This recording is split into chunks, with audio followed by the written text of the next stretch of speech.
Complaint பண்ணுறது, அப்பாவை பற்றி கம்ப்ளைண்ட் பண்ணுறது. ஸோ அது ஒரு சேலஞ்சு தான்.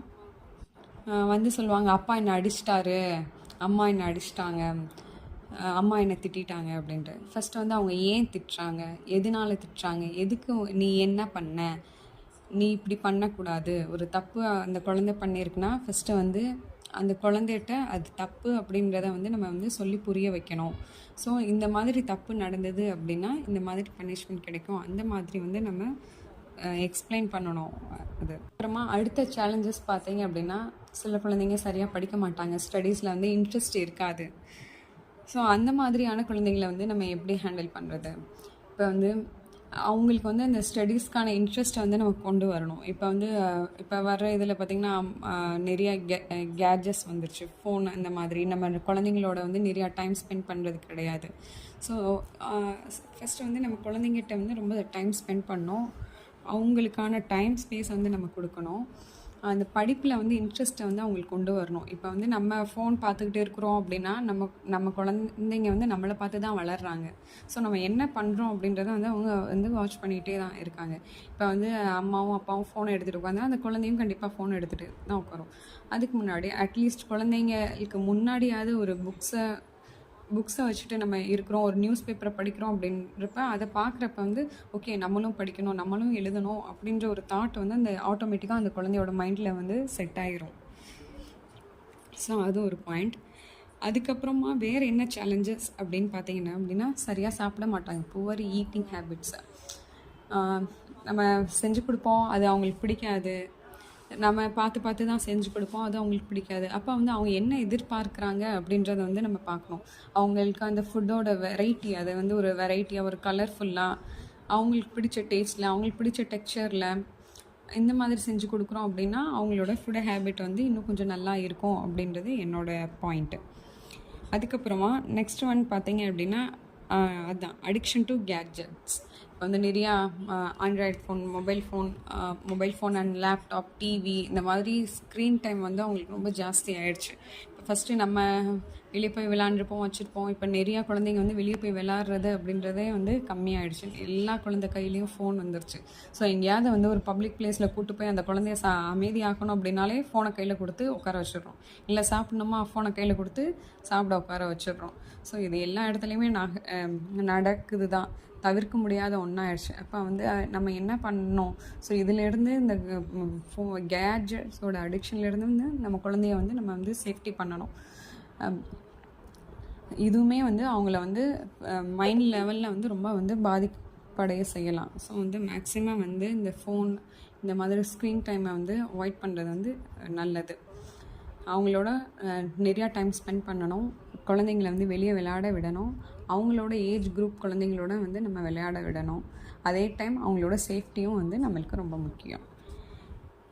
நெக்ஸ்ட்டு லாஸ்ட்டாக பார்த்தீங்க அப்படின்னா என்ன நான் நினைக்கிறேன் அப்படின்னா, நிறைய குழந்தைங்க வந்து shy and lack of confidence. நிறையா குழந்தைங்க வந்து கூச்ச சுபாவம் இருக்கும், அவங்களுக்கு வந்து கான்ஃபிடென்ஸ் இருக்காது. சில குழந்தைங்க நல்லா போல்டாக இதாக பேசுவாங்க, ஒரு சில குழந்தைங்க வந்து ரொம்ப ஷை டைப்பாக இருப்பாங்க. அவங்களுக்கு வந்து ஒரு 4 பேர் முன்னாடி வந்து நிற்கணும் அப்படின்னாலே ஒரு கான்ஃபிடென்ஸ் இருக்காது. ஸோ இந்த மாதிரி குழந்தைங்களும் இருக்காங்க. ஸோ அந்த மாதிரி குழந்தைங்களுக்கு வந்து ஒரு பேரண்ட்டாக வந்து நம்ம வந்து ரொம்ப ரொம்ப ரொம்ப சப்போர்ட் பண்ணணும். இன்னொன்று வந்து முக்கியமான விஷயம் வந்து குழந்தைங்கள வந்து நம்ம வந்து கம்பேர் பண்ணக்கூடாது. பாரு அவன் நல்லா படிக்கிறான், அவன் நல்லா பேசுகிறான், நீ என்ன பண்ணுற, நீ உருப்பட மாட்ட, நீ விளங்க மாட்ட, இந்த மாதிரி வந்து நம்ம குழந்தைங்கிட்ட பேசுகிறோம் அப்படின்னா அந்த குழந்தையோட தாட்டுக்குள்ளேயே அது ஃபிக்ஸ் ஆகிரும். ஆமாம், நம்மளுக்கு எதுவும் தெரியாது, நம்ம அம்மா அப்பாவே சொல்லிட்டாங்க நம்மளுக்கு எதுவுமே தெரியாது அப்படின்ற மாதிரி வந்து அந்த குழந்தைங்களே செட் ஆயிடுவாங்க. ஸோ வந்து ஒரு பேரண்ட்டாக வந்து நம்மளோட குழந்தைங்கள வந்து நம்ம தான் என்கரேஜ் பண்ணணும். உன்னால் முடியும், நீ பண்ணிடுவேன், எனக்கு தெரியும், நீ அழகாக எழுதுவ, நீ அழகாக படிப்ப, சூப்பராக படிப்ப, நீ நல்லா வருவ. ஸோ இந்த மாதிரியே தான் நம்ம சொல்லணும். ஸோ ஒரு பேரண்டிங் அப்படின்றப்ப வந்து எப்பயுமே வந்து நெகட்டிவாக இல்லாமல், நீ உருப்பட மாட்ட, நீ படிக்கலைன்னா நீ இந்த கழுதை மேய்க்க தான் போவேன், மாடு மேய்க்க போயிடுவேன், இது ஆயிடுவேன், அதாயிடுவேன், சரியாயிடுவேன், அந்த மாதிரி நெகட்டிவாக இல்லாமல் எல்லாமே வந்து ஒரு பாசிட்டிவான ஒரு அட்மாஸ்பியரில் தான் ஒரு குழந்தைய வந்து நம்ம வந்து வளர்க்கணும். ஃபார் எக்ஸாம்பிள் வந்து நீ நல்லா படிச்சாலும் நீ 4 பேருக்கு வேலை கொடுக்கலாம்ப்பா, நல்லா படித்து வேலைக்கு போயிட்டா வந்து நீ 4 பேருக்கு ஹெல்ப் பண்ணலாம்.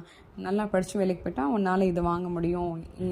யாரையும் வந்து நீ டிபெண்ட் பண்ண வேணாம். நீ உன்னோட இதில் வந்து நீ இருக்கலாம் அப்படின்ற மாதிரி ஒரு பாசிட்டிவான ஒரு தாட்லேயே வந்து நம்ம குழந்தைங்கள வந்து நம்ம கொண்டு போகணும். ஃபஸ்ட்டு வந்து குழந்தைங்க வந்து இப்படி தான் இருக்கணும் அப்படின்னு நம்ம நினைக்கிறோம் அப்படின்னா அதுக்கு நம்ம ஃபஸ்ட்டு ப்ரிப்பேர் ஆகிக்கணும். நம்மளை பார்த்து தான் நம்ம குழந்தைங்க வந்து வளர்கிறாங்க. ஸோ நம்ம தான் ஃபஸ்ட்டு அவங்களோட ரோல் மாடல்ஸ். ஸோ நம்ம கரெக்டாக இருக்கிறோம் அப்படின்றப்ப நம்ம எல்லா விஷயங்களும் பர்ஃபெக்டாக நம்ம என்ன பண்ணுறோமோ நம்மளோட ஆக்ஷன் தான் அவங்களோட இது. சரிங்களா? ஸோ கொஞ்சம் அதே போல் கம்பேரிசன்றப்ப குழந்தையோட குழந்தை கம்பேரிஷன் பண்ணக்கூடாது. குழந்தைங்க வந்து நம்மளை கம்பேர் பண்ண ஆரம்பித்தா என்ன ஆகும் சொல்லுங்கள்? அவங்க அப்பா டாக்டராக இருக்காங்க, கலெக்டராக இருக்க, நீ ஏன் கலெக்டர் ஆகலை, டாக்டர் ஆகலை அப்படின்னு கேட்டால் நம்ம என்ன பதில் சொல்லுவோம் சொல்லுங்கள்? நம்மளுக்கே தெரியும், நம்ம கூட படித்தவங்க நிறைய பேர் நல்லா செட்டில் ஆகிருப்பாங்க, வெல் செட்டில்டாக இருப்பாங்க, ஒரு டாக்டராக இன்ஜினியராக இந்த மாதிரி ஏதாவது ஒரு நல்ல ஹையர் பொசிஷனில் இருப்பாங்க. அது அவங்களோட ஃபேமிலி சுச்சுவேஷனை அவங்களோட நாலேஜை பொறுத்தது.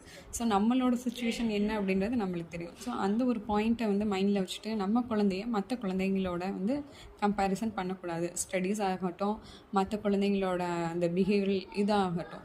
ஸோ எல்லா குழந்தையும் நம்ம 5 ஃபிங்கர் நம்மளோட 5 விரலும் வந்து ஒரே மாதிரி இருக்கிறதில்ல. அது மாதிரி தான் எல்லா குழந்தைங்களும் ஒரே மாதிரி இருக்கிறதில்ல. ஒவ்வொரு குழந்தையும் ஒவ்வொரு திறமை இருக்கும். அது என்ன அப்படின்றது ஒரு பேரண்ட்டாக நம்ம தான் அந்த குழந்தைங்கிட்ட இருக்கிற திறமையை வந்து வெளியே கொண்டு வரணும். ஸோ ஒரு பாசிட்டிவான ஒரு அட்மாஸ்பியரில் தான் ஒரு பாசிட்டிவான ஒரு ஹியூமன் பீயிங் வந்து வர முடியும். ஸோ நம்ம எல்லாருமே இப்போ இவ்வளோ பேசுகிறதுனால நீங்கள் பெஸ்ட்டாக, நீங்கள் அவ்வளோ இதாக அப்படின்ற மாதிரி உங்களுக்குள்ள கொஷின்ஸ் வரலாம். கண்டிப்பாக நான் பெஸ்ட் பேரண்ட்டாக அப்படின்றது கிடையாது. பட் யாருமே இங்கே பெஸ்ட் பேரண்ட் அந்த மாதிரி கிடையாது. பட் நம்ம வந்து பெஸ்ட்டாக இருக்க வந்து ட்ரை பண்ணுவோம். அதுதான் நான் சொல்லிக்கிற விரும்புகிறது. இதில் எதுவும் நான் அதிகமாக கம்மியாக எதுவும் பேசுகிறேன் அப்படின்னா